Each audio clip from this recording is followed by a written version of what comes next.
Hey bub, today I'm going through my Wolverine collection.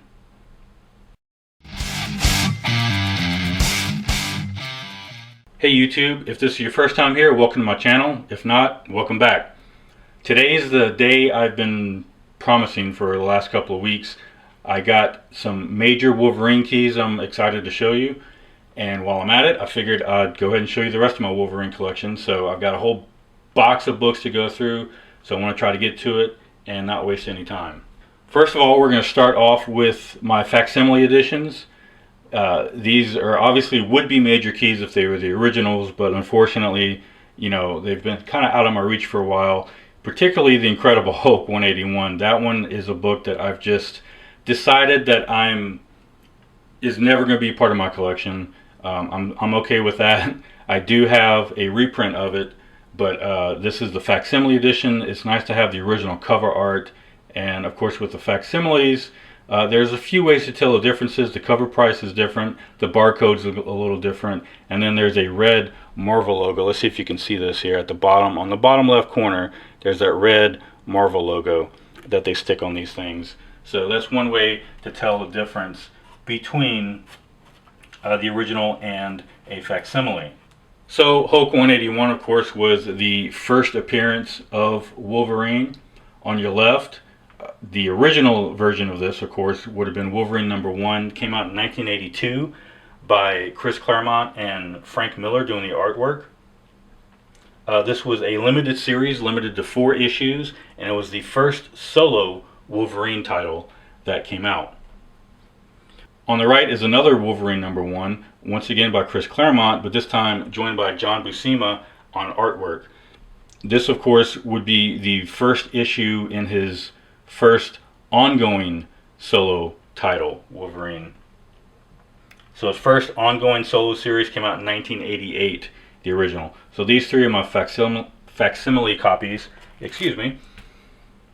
And I did mention that I have a reprint, so I'm going to go ahead and throw this in here. This is The Incredible Hulk and Wolverine. This was just a one-shot that came out in 1986.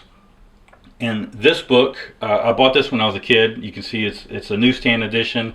It's been well read. It's got a wraparound cover on it with Wendigo on the other side. This book reprints Hulk 180 and 181. So both 180 and 181 are reprinted in this issue, representing the first appearance of Wolverine. All the original artworks is from the original books, obviously. The cover art is new for this particular reprint. Alright, so I'm going to move on to some X-Men titles here. We're going to stick with some reprints for a little bit. First of all, I've got Classic X-Men. This is issue number 8, and is a reprint of Uncanny X-Men 100, which is a battle between the original X-Men team and the new X-Men team. And this also presents the first appearance of the Fastball Special that became popular. So I have Classic X-Men number 9. This is a reprint of Uncanny X-Men 101, where Jean Grey is reborn as a Phoenix. Got Classic X-Men number 16. This is a reprint of Uncanny X-Men 109, featuring the first appearance of Weapon Alpha.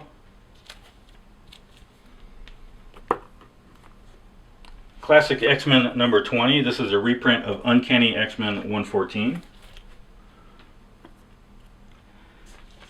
This one would have been a big one, the original at least. This is Classic X-Men 39, which is a reprint of Uncanny X-Men 133.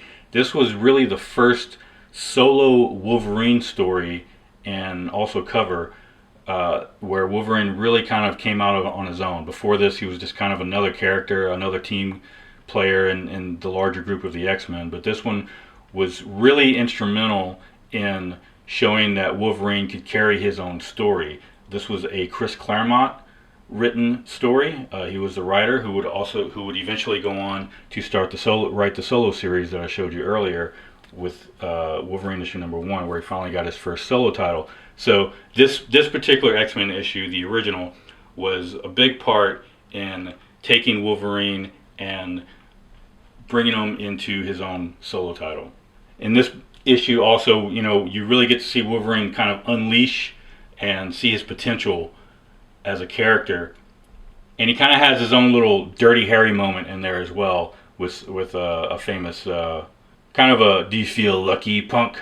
one of those moments. All right, issue 46. The title changes from Classic X-Men to X-Men Classic, and this particular one is a reprint of Uncanny X-Men number 140.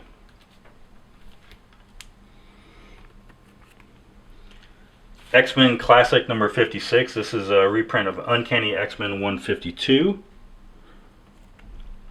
And then X-Men Classic 83, which is a reprint of Uncanny X-Men 179, featuring the first appearance of Leech. Sticking with X-Men, this is Uncanny X-Men Annual number 11. And this is the first and I believe only appearance of Horde, who's the big guy on the cover right there. Alright, let me clear this and we'll get some more. Okay, going through my actual Uncanny X-Men collection now, I do have a few keys in here. So we're going to start with Uncanny X-Men 132. Now this one, I don't believe I picked this one up when it first came out. I think this is one that I went back and got a little bit later. Most of this collection, just for the record, most of these I've picked up when I was either a kid or as a teenager once I discovered comic book shops, and I was able to go back and get a few back issues, which I think this is one of them. And then there's a few of them that I got more recently, but the majority of this is from when I was a kid. This particular book is the first full team appearance of the Hellfire Club, and it also features another classic Wolverine panel on the inside. I'll try to pop that up on the screen. So we've also got Uncanny X-Men number 158. This is the second overall appearance of Rogue, but it's her first appearance in an X-Men title. This one's an old one. It's kind of dirty, beat up, but it's been well loved, I guess you could say. Uncanny X-Men 207, just classic cover art. Love that cover. Here's a big key for me. Uncanny X-Men issue 212. This is the first published battle between Wolverine and Sabretooth. So this is the very first time in comics that as readers we get to see Wolverine and Sabretooth clash. Great cover art. It's another classic cover. Now in the story, which I think this is a brilliant thing that they did, was they implied that Wolverine and Sabretooth have had a history at this point. This wasn't the first time they actually clashed within the story, but as far as we are concerned, as far as readers and publication history, this was their very first meeting. But having their past hinted at really added to that dynamic between the two of them and made us as readers want more. It's a Barry Windsor Smith cover. Again, just great cover art. And it's also the first mention of Mr. Sinister in this issue. We don't see him, but he's mentioned by name only. I also have Uncanny X-Men 213. This is a continuation of the same story. It's the first cameo appearance of Mr. Sinister, and then Betsy Braddock officially joins the X-Men and becomes Psylocke. Although I think it's a while before we get to see her classic costume. Uncanny X-Men 240. This is I believe the second cover appearance of Mr. Sinister. His first appearance would have been the issue before this, which unfortunately I don't have that one. Uncanny X-Men 241. This is the Inferno Saga. Goblin Queen, Madeline Pryor there on the cover. Uncanny 242, again continuing the same story. 243. Uncanny X-Men 261. First team appearance of Hardcase and the Harriers, and just a cool Jim Lee cover. Uncanny X-Men 268. This is a classic cover by Jim Lee. They just recently put out a Jim Lee art book going over kind of the history of his artwork and everything, and this is the picture they used for the cover of that book. It was a hardcover book. So just to give you an idea of how iconic this particular piece of artwork has become. Captain America, Black Widow, Wolverine, awesome cover. It also has the origin of the first meeting between Captain America and Wolverine, where they meet back in like World War II. It's kind of a flashback. Uncanny X-Men 269. This is Rogue versus Miss Marvel, who happens to be under the control of Shadow King. And I believe this is also the very first appearance of Rogue in her Savage Lands outfit, which has become pretty iconic in and of itself. Uncanny 271. Uncanny 274, and I believe this might be the first cover appearance of Rogue in her Savage Lands outfit. Uncanny 277, Wolverine vs. Gambit. Uncanny 282, first appearance of Bishop. This is his first cover appearance, and I believe he has a cameo at the end. The gold background indicates this is actually a second printing, but still very nice to have. First appearance. Uncanny X-Men 284, so just another early appearance of Bishop. I've actually got two of these. I have a newsstand and a direct edition on that one. And my last of the Uncannies, issue 380, just another Wolverine cover. Alright, I'm going to clear these and we'll move on. Okay, moving into the Wolverine, specifically Wolverine, I have a few of the Weapon X. I do not have the entire run of these, unfortunately. I believe these were maybe 12 issues or so. So I've got these three, issue 73, 74, 81. This is issue 83, 84, and then 89. 89 is not part of the Weapon X. That's just Marvel Comics Presents, but it's a cool cover. With more Marvel Comics Presents, continuing Wolverine, I do have issue 111, 112. These all feature Typhoid Mary, 113. Issue 114, 115, and 116. I believe there's 2 issues of those that I'm missing.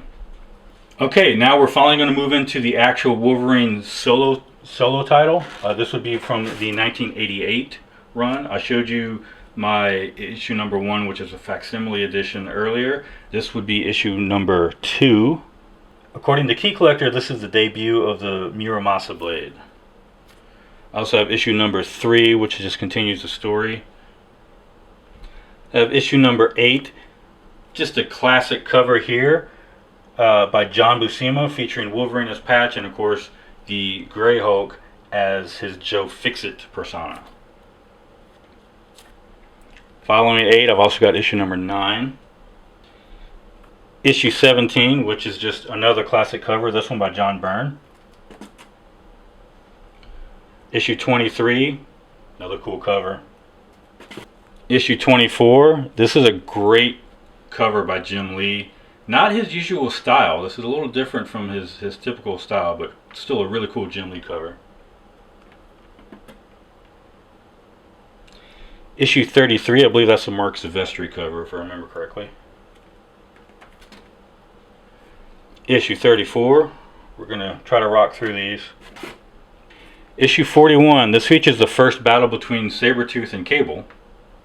There's also a reveal where, spoiler alert, yeah, if you haven't read some of the Wolverine books, unfortunately there will be a few spoilers in here, so fair warning.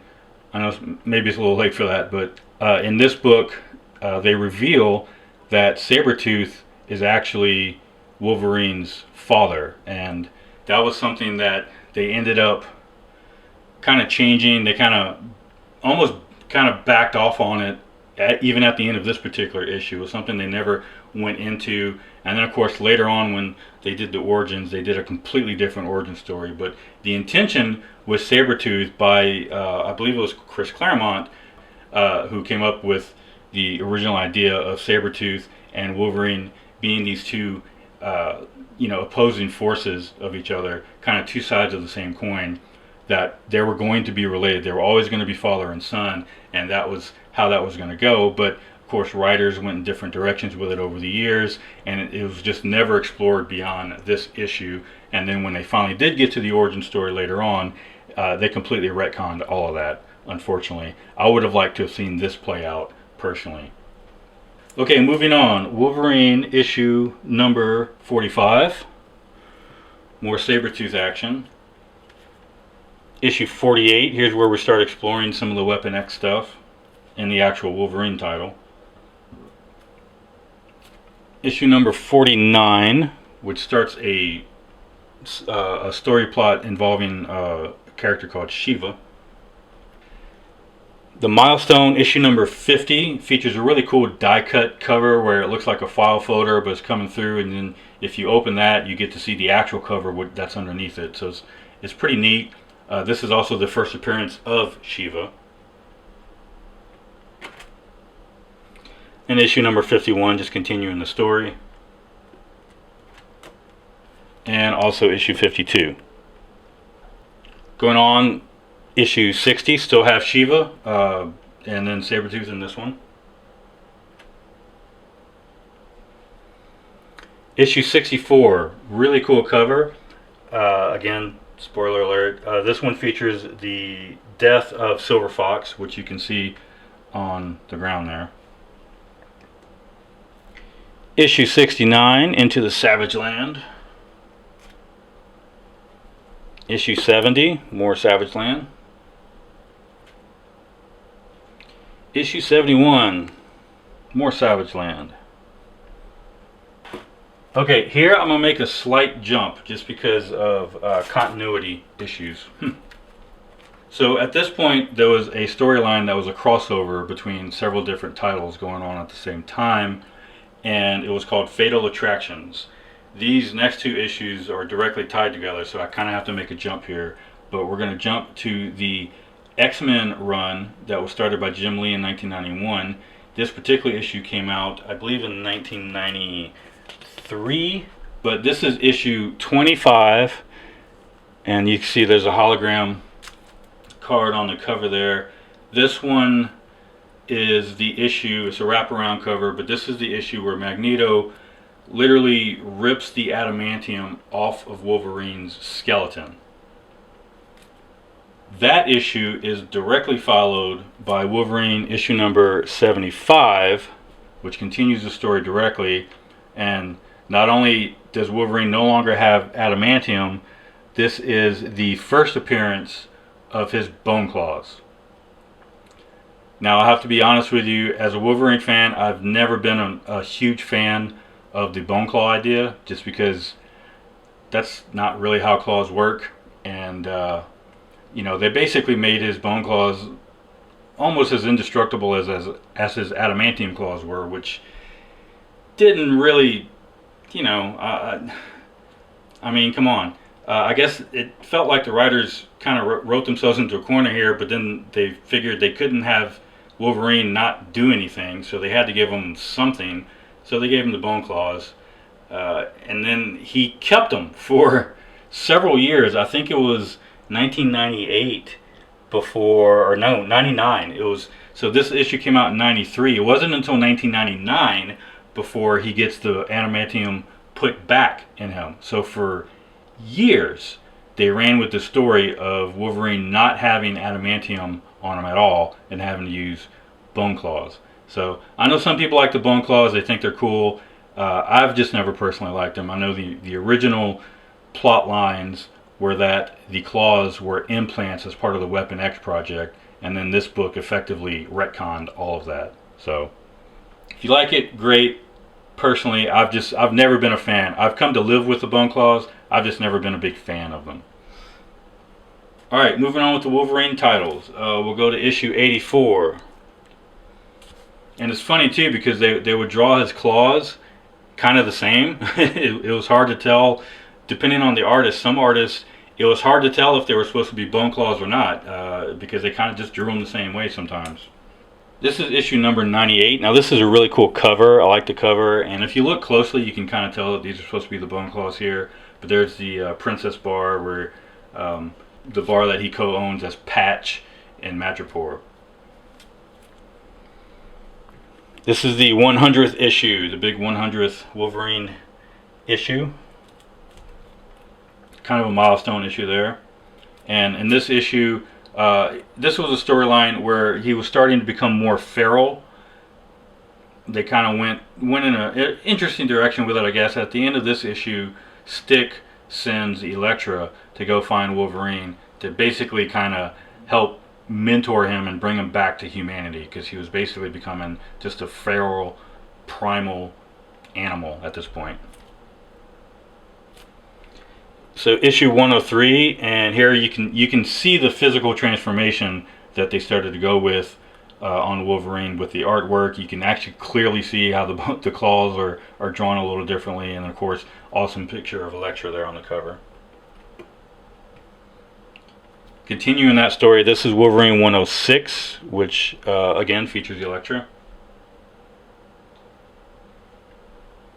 Moving on, we have Wolverine 145. This is a bit of a milestone, bit of a key. I would think it is, because this is the book where Wolverine finally gets his adamantium put back. So he finally gets his bones recoated in adamantium.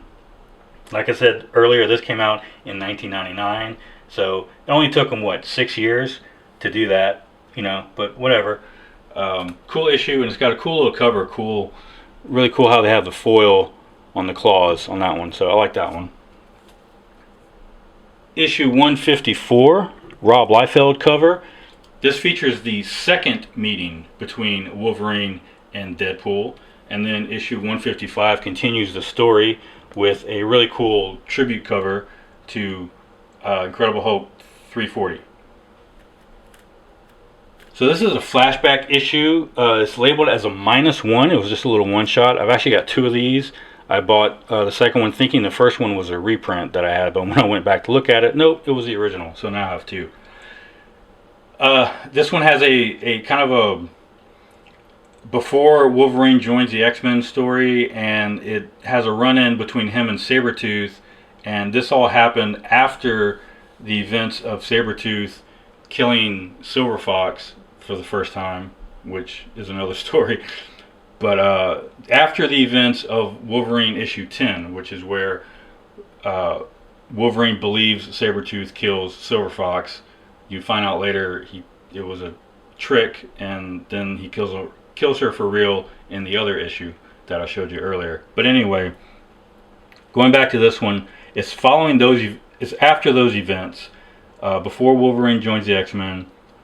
And in this one, Sabretooth is kind of playing with him, and Wolverine, he's trying to figure out if Wolverine remembers any of it, and he doesn't. So it's an interesting story.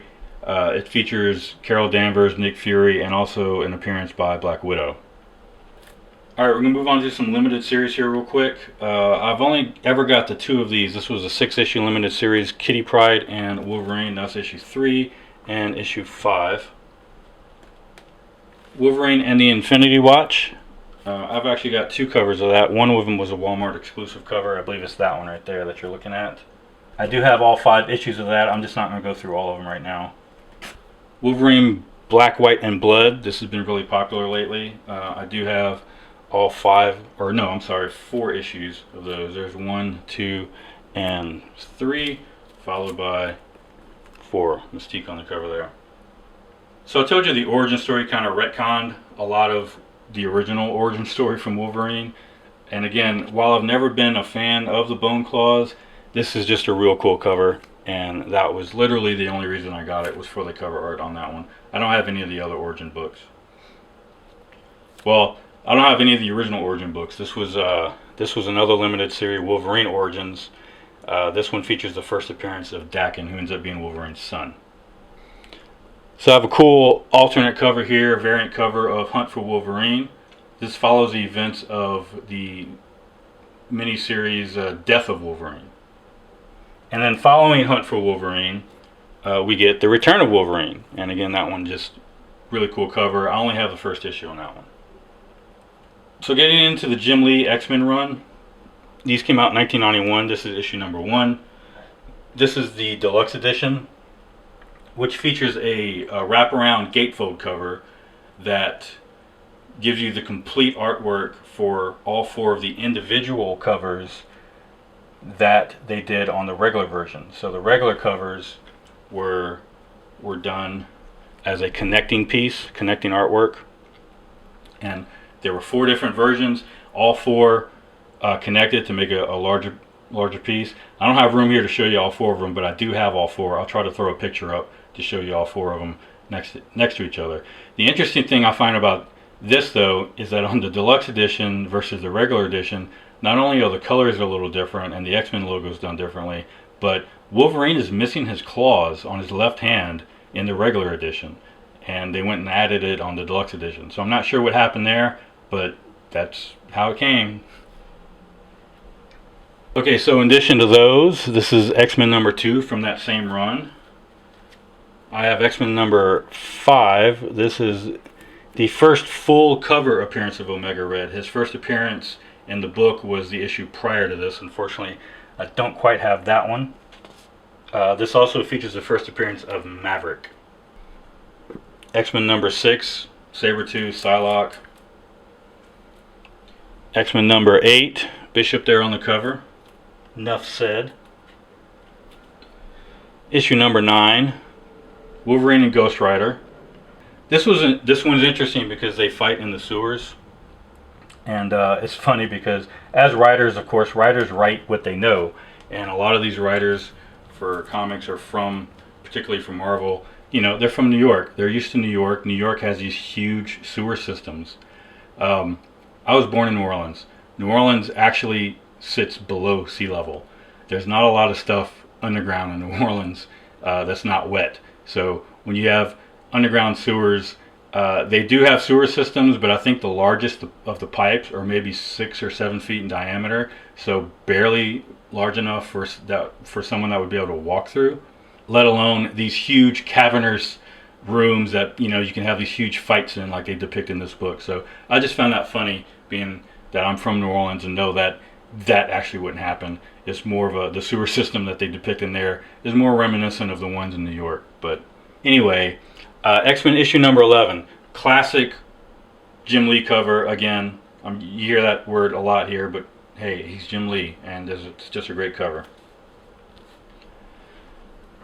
Issue 15, still going on the same run. I'm going to try to get through these a little quicker. Issue 21, issue 26, this was a crossover with Avengers, I believe, and issue 28 featuring Sabretooth again.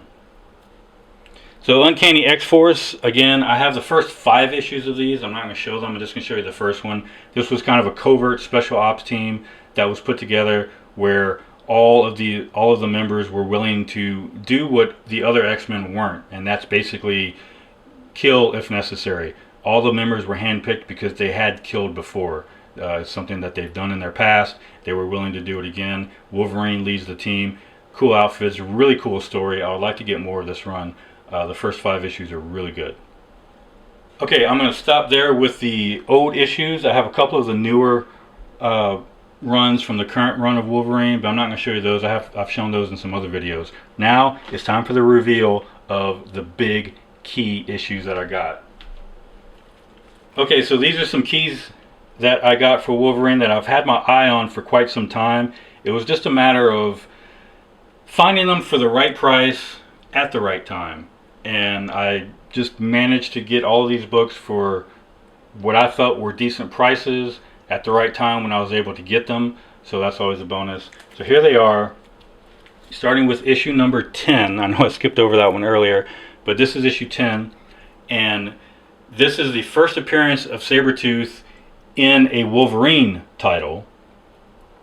And this story, again, this is kind of a flashback story. This one depicts their actual first battle, where Wolverine believes Sabretooth has killed Silver Fox, and they fight. And in this book, it's established, this was before the Weapon X project, this happened a long time ago, when they fought each other. It's established in this book that he doesn't have claws. He physically says in the text, no claws. So when they brought in the bone claws later, again, it just retconned all of this, including this issue, which had already established that he didn't have claws before the Weapon X project. But anyway, moving on, another big key that I got recently, Wolverine issue number 88. There's the first appearance of Deadpool in the Wolverine title. The first time Deadpool and Wolverine meet each other. And remember, this is part of the story after issue 75. Wolverine doesn't have adamantium in him anymore. So their first meeting, Wolverine is not at full strength, not at full power, if you will, when they meet in this one. But this is that first meeting between them. Pretty cool key to have, and I'm happy to finally get my hands on it. Got it for a pretty good price. Alright, now for the final two, the big ones. This one I've talked about before. I've talked about it earlier in this video.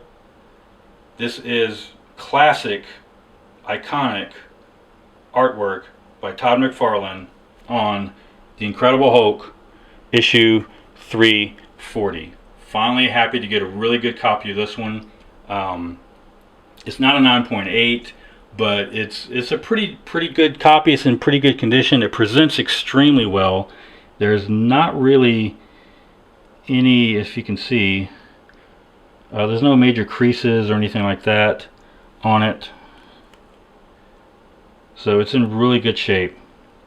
I know that light glare is kind of getting there, but very happy to finally have that one in my collection. And the final key, the final big major key that I got, again, I mentioned it earlier, I had the facsimile. Now I have the original Wolverine #1, Frank Miller, Chris Claremont. Very happy to have this one in a newsstand edition on top of that. This is probably mid-grade. I think somebody wrote in ink on the inside like 2550 on one of the pages for some reason. I don't know why, in the middle of the book. The back, it's a little dirty on the back side. The pages are kind of that off-white, almost yellow color. So it's not a super high grade, but it presents very well on front. That was what was most important to me, was that it presented well on the front cover. I looked at some other ones in the same price range, and all the other ones had some major stain or spot or tear on the front cover that kind of devalued it a little bit. The only real issue on this one, if you can see right here, there's a little bitty corner bend right there in the bottom corner. But other than that, the cover looks great, and like I said, it presents extremely well. Chris Claremont, as a writer, was really the guy that between that X-Men book and then this first Wolverine book, and even the other Wolverine #1, Chris Claremont really laid the foundation for what kind of character he was going to be, that we all know as Wolverine now, that we all know and love. This book established his background and his connections with Japan, that whole Japanese connection. And then if you've watched the movie The Wolverine, I'll put that right there, which I'm sure most of you have. If you've seen this movie, at the beginning, it's not going to stand up, is it? There we go. At the beginning, there's a scene involving a bear and a hunter. That scene comes directly out of this book. So again, Chris Claremont, kind of the father of the Wolverine character that has become so popular that we just all love, or that a lot of people love. So great books to have. I'm so happy to finally have these in my collection.